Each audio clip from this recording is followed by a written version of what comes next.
Hello மக்களே, நான் மொறு இனிப்பு பற்றிஸ் எப்படி செய்கிறேன்னு சொல்லி பார்க்க போகிறேன். ஸோ அதுக்கு முதல் கூட சேனலை சப்ஸ்கிரைப் பண்ணாங்க, மறக்காம சப்ஸ்கிரைப் பண்ணிட்டு பாருங்கள். ஓகே, நான் தேங்காய் பூ எடுத்துருக்கிறேன். அதேமாதிரி அதுக்குள்ளே தேவையான அளவு இனிப்புக்கு ஏற்ற மாதிரி சீனிமையை சேர்த்துக்கலாம். ஸோ தேவையான அளவு சேர்த்து அப்புறம் நல்லபடியாக மிக்ஸ் பண்ணிக்கலாம். ஓகே பாருங்கள், பற்றிஸுக்கு மாவு உருட்டி வச்சாச்சு. இதை நாங்கள் உருட்டி எடுத்த பிறகு பற்றிஸ் அச்சில் எண்ணெய் பூசி அந்த மாவை வச்சிடலாம். ஸோ அதுக்குள்ளே இந்த தேங்காய் பூ சீனி கலவையை நாங்கள் சேர்த்துடலாம். பாருங்கள், பட்டிஸ் வச்சு அலாமத்தி பட்டிஸ் வடியில் நாங்கள் எடுத்துக்கலாம். ஸோ அதுக்கு முதல் எங்களுடைய சேனலை சப்ஸ்கிரைப் பண்ணாங்க, மறக்காம சப்ஸ்கிரைப் பண்ணிட்டு பாருங்கள். ஓகே பாருங்கள், பட்டிஸ் எடுத்தாச்சு.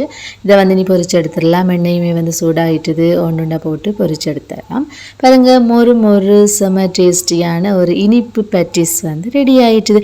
ஓகே, நீங்களுமே ட்ரை பண்ணி பாருங்கள். வீடியோ மீட் பண்ணலாம். And then bye.